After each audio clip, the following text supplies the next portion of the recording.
हो गया। देखिए नेचुरल डेथ तो सभी जानते हैं कि बैठे बैठे बीमारी से हो जाए या हॉस्पिटल में बीमारी से हो या हार्ट अटैक से हो, ये नेचुरल डेथ कहलाती है, प्राकृतिक मृत्यु इसको बोलते हैं।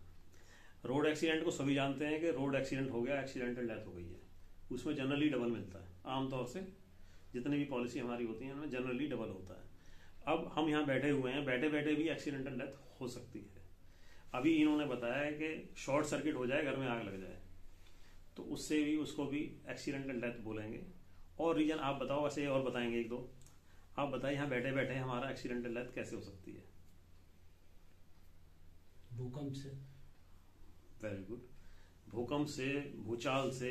हाँ ठीक है, और भी बहुत सारे रीजन और बताइए, और किस वजह से एक्सीडेंटल डेथ हमारे यहाँ बैठे बैठे। देखो बाहर का तो सबका पता है, लेकिन यहाँ बैठे बैठे भी एक्सीडेंटल डेथ हो सकती है। हम घर के अंदर बैठे हुए हैं, कैसे हो सकती है? वो तो भूकंप में आ गई छत। आप बताइए, और बताया था मैंने आपको एक आग लगना ही बताया था। कोई जहरीली चीज हमें यहाँ हाँ। खा सकती है बैठे बैठे। कीड़े मकोड़े वाले। अच्छा हाँ ठीक। बिच्छू खा सकता है, सांप खा हाँ, सकता वो तो है। हमारे यहाँ तो वैसे बहुत निकलता है। एक नॉलेज होनी चाहिए, नॉलेज तो होनी चाहिए। सामने वाला ही क्वेश्चन कर देगी हाँ। तो क्या करोगे? अब एक्सीडेंट डेथ को क्लेम करने के लिए किस चीज की सबसे ज्यादा जरूरत है जिससे कि एक्सीडेंटल डेथ क्लेम LIC उसको दे?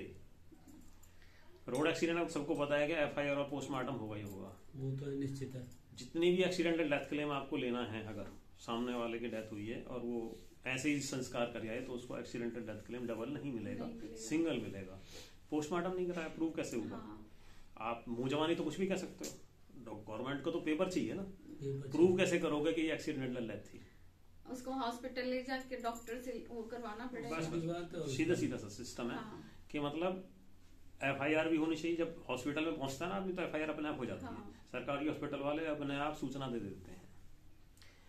अब आपको एक बात बताएं, आपने सुना होगा और 25 कंपनियां हैं जो प्राइवेट इंश्योरेंस भी कर रही हैं, लाइफ इंश्योरेंस करती हैं।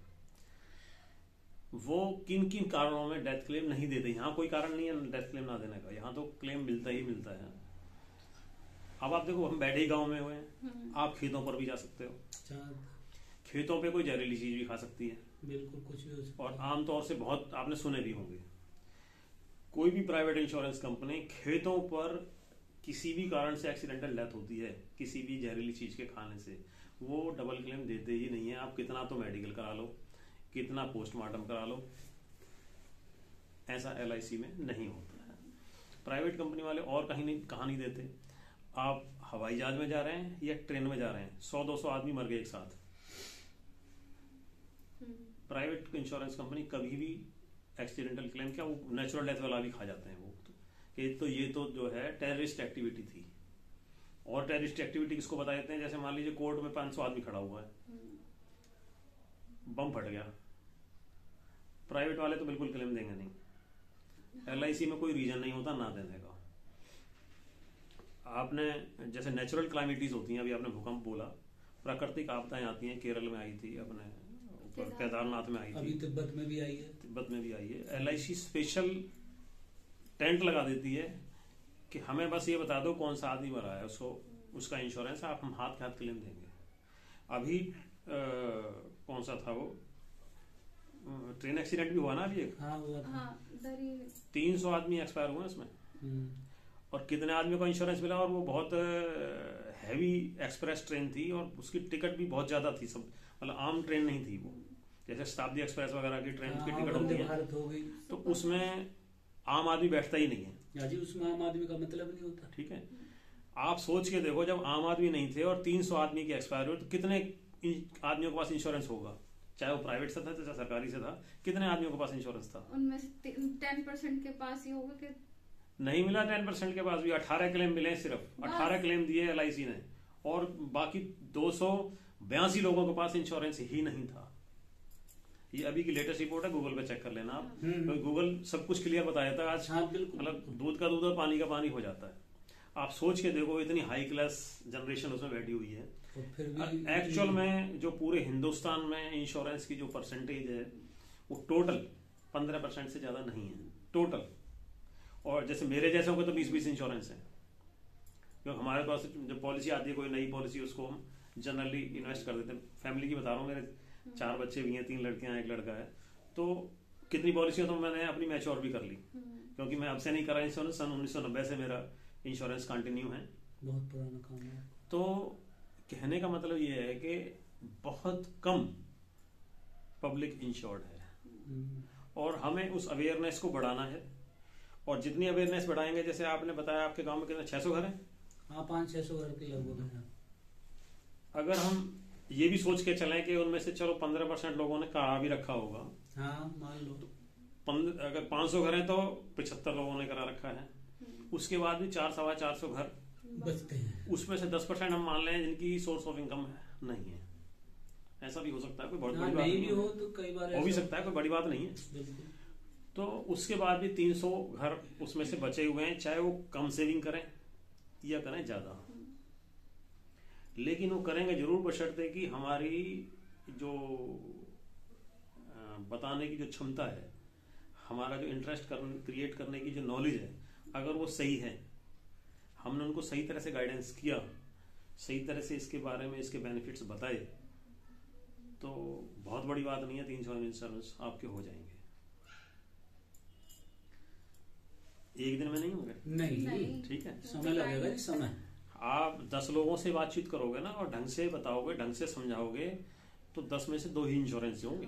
हाँ, और कई बार एक ही हो, वो एक बात कह रहे हैं हम, 10 में से 2 होंगे, लेकिन आप मेरे स्टाइल से काम करेंगे तो आप किस स्टाइल से करेंगे, जब आप हमारे बताओगे जो तो। नॉलेज के हिसाब से काम करेंगे तो 10 में से 2 होंगे ही होंगे, और बाकी 8 ही बेकार नहीं जाएंगे। अगर उनकी अर्निंग, सोर्स ऑफ अर्निंग है और आपने उसको इम्पोर्टेंस बताई है, तो ये बकायदा आपको अपनी डायरी में मेंटेन करना पड़ेगा लिस्ट को, किस आदमी ने क्या रेस्पॉन्स दिया और कब का बोला है। ये क्लियर आपको डेट वाइज डायरी अपने पास रखनी पड़ेगी, जब हम उसको फॉलो अप कर पाएंगे। किसी ने बोला भाई मैं तो 15 तारीख को करा सकता हूँ, मेरी 15 तारीख को सैलरी आनी है, उससे पहले तो पैसे होते ही नहीं सैलरी वालों के पास, तो आपको उस समय उसको टच करना है। आप भूल गए, उसका इंटरेस्ट नहीं है, उसको आपने ज्यादा इंटरेस्ट क्रिएट कर दिया, तो मैं नहीं कह सकता आपको वो भी याद दिला दे, आपका नियरेस्ट डियरेस्ट हो, सामने से भी बुला लेते हैं लोग, ऐसी बात नहीं है। सब कुछ डिपेंड करता है रिलेशन पर। बिल्कुल, आपका रिलेशन कितना है, कितना आपका उसके ऊपर इंटरेस्ट क्रिएट किया आपने उसका।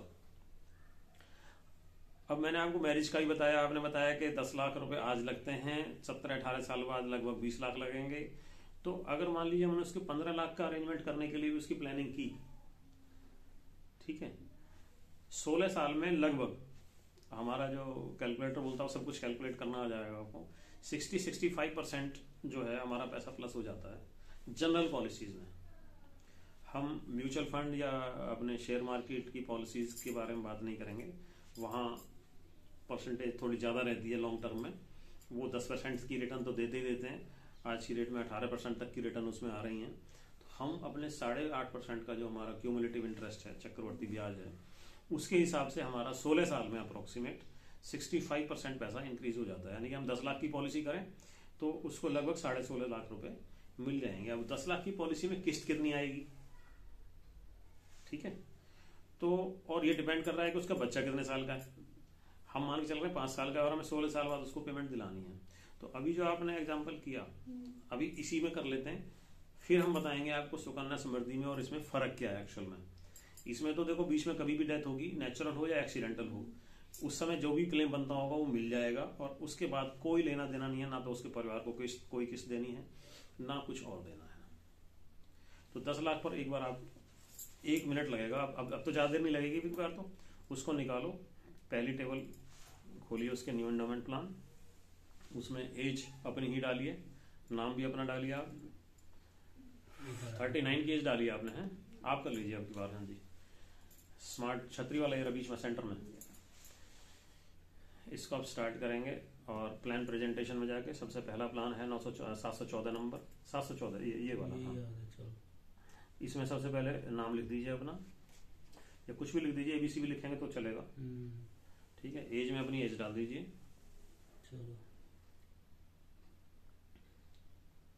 एज सीधी लिख दीजिए, जितनी एज है 42, 40 जितनी भी है, ठीक है जी। इसके बाद प्लान हमने 16 साल बताया, इसको 16 करिए, 16 पे क्लिक कर दीजिए, ठीक है। इसके बाद आप समय शॉर्ट पूछ रहा है तो 10 लाख लीजिए।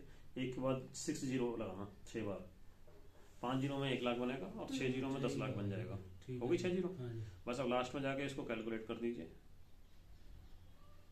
और बिल्कुल पूरा स्क्रॉल कर दो, लास्ट वाला टेबल निकाल लो इसमें, ये आगे स्क्रॉल कर दो पूरा पूरा। हाँ, इस वाली टेबल में ना सब कुछ लिखा मिल जाता है। 10 लाख का इंश्योरेंस स्टार्ट हुआ नेचुरल, 20 का एक्सीडेंटल स्टार्ट हो गया। किस्त कितनी आ रही है, किस्त वाले कॉलम में देख लो, रेड वाला किस्त कॉलम है मेरे ख्याल से इसका। ये 70 कितनी किस्त आ रही है? 395 रुपए पर ईयर। कितना कितना? 70,395। तो लगभग 5,500 रुपये पर मंथ की इसकी एवरेज आई है। हाँ। और 5,500 रुपये कौन आदमी निकाल सकता है? हर महीने 5,500 की, जिसकी कम से कम भी जो है तो 30,000 रुपये करीब सैलरी हो या 30,000 रुपये वो कमाता हो, उसको हम 6,000 का सजेशन देंगे।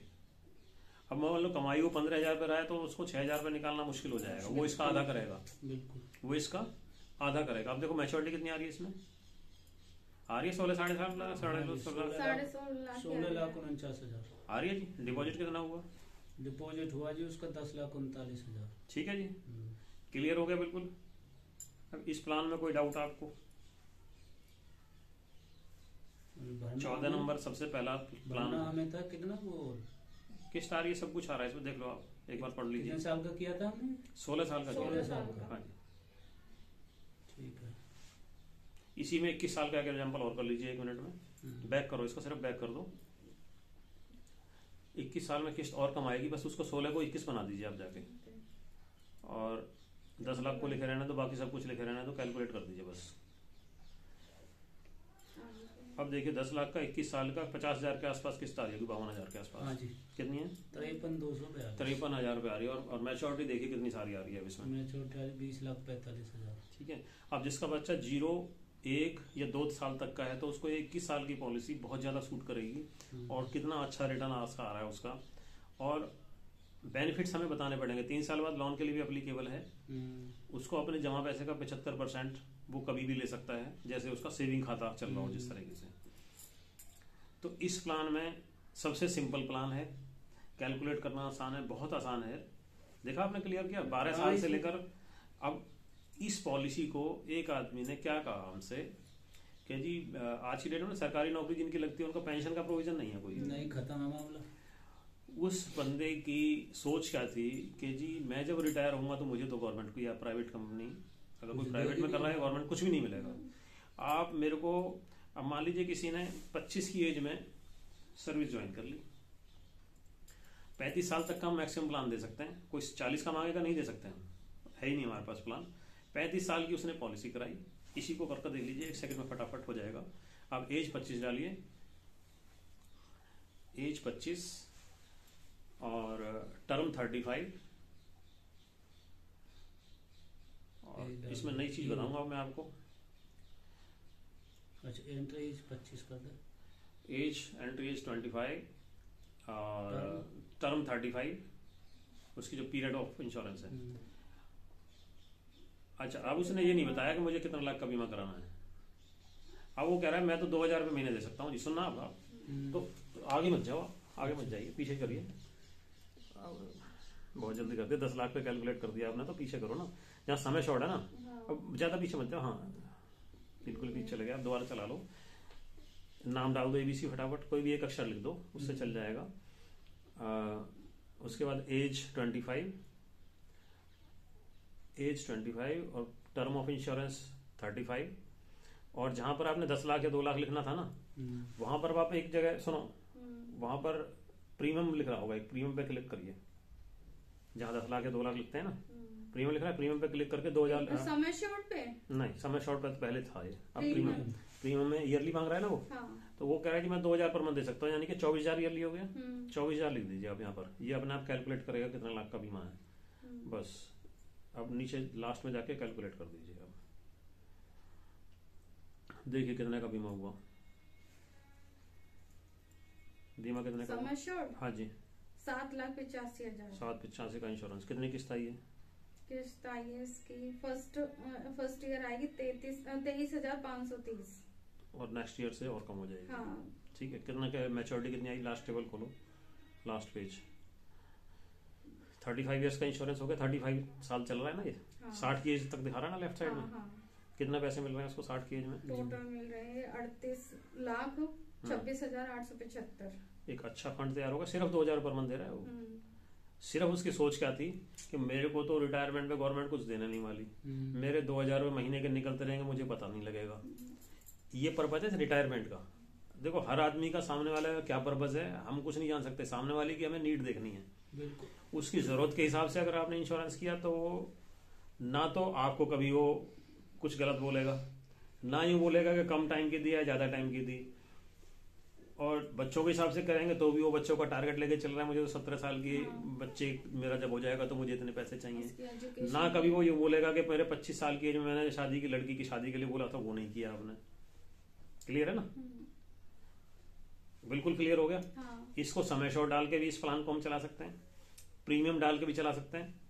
और जहां ईयरली लिख रहा था ना वहां पे हम क्लिक करें तो वो अपना मंथली क्वार्टरली भी आप जो सामने वाला बोलेगा ना, इतना अच्छा फैसिलिटी दे रखी है इसने, हमें कैलकुलेट करने की जरूरत नहीं। सामने वाला बोलेगा मैं तो 3 महीने में 2,000 दे सकता हूँ जी सपोज, तो आपने वहां पे ईयरली वाले को क्लिक करो, क्वार्टरली सेलेक्ट करो, 2,000 लिखो, वहां पे साल लिख दो, वो लिख दो, सब कुछ अपने आप निकालेगा। ये हमने नहीं करना कुछ भी, ये अपना बनाएगा कितना इंश्योरेंस हुआ, कितना उसको मिलेगा। नहीं हो सकता तो ये अपना मना कर देगा, क्योंकि 2 लाख से कम का अगर इंश्योरेंस बैठ रहा होगा, मान लीजिए कोई 12 साल की पॉलिसी करा रहा है, मैं तो 1,000 रुपये दे सकता हूँ, तो उसके तो 12 साल में जमा ही 1,40,000 हुए, 1,000 महीने के हिसाब से साल में 12,000 हुए। 12 को 12 से मल्टीप्लाई करो, एक कॉमन अंडरस्टैंडिंग भी तो हमारी कैलकुलेशन चलती रहनी चाहिए दिमाग में। 1,44,000 एक वो उसने कभी होने वाला नहीं है, वो भी 2 लाख से कम होता नहीं है। क्लियर हो ना मैं क्या कहना चाह रहा हूँ? 1,500 रुपये महीने के हिसाब से भी करोगे तो साल के 18,000 हुए, 12 का वो हो जाएगा, 12 साल में उसके हो गए 18 दूनी 36 और 1,80,000, 2,16,000 जमा होंगे, ये हो जाएगा। 1,500 रुपए से कम का इंश्योरेंस हमारे पास 12 साल वाला नहीं होगा। अब वो 21 साल वाला कराने लगे सपोज, 2 लाख का बीमा हमने 21 साल में किया, पहले तो हमें डिवाइड कर ले लेते हैं, चाहिए कि बैठे ही 10,000 रुपए साल का, तो 10 को 21 से करेंगे 2,10,000 हो गया, यानी कि 2 लाख का बीमा हो जाएगा। 10,000 रुपये ईयरली पे भी, यानी कि 2,500 रुपये क्वार्टरली पर भी, लेकिन 21 साल का बीमा हो सकता है इतने कम किस्त में। वो हमें सारी कैलकुलेशन नहीं आएगी तो धीरे धीरे आ जाएगी, वो ये अपने आप बता देगा, ये बता देगा अपने आप। मोबाइल ये लेगा ही नहीं, एक्सेप्ट ही नहीं करेगा, ये अपना आप बता देगा। आप लिखोगे ना उसके 2 लाख, आपको ये तो पता लगेगी कि 2 लाख से कम का बीमा ही नहीं हो रहा। आप 2 लाख लिखोगे, टाइम लिखोगे, ये अपना बता देगा कितनी किस्त आएगी कम से कम। क्लियर हुआ जी?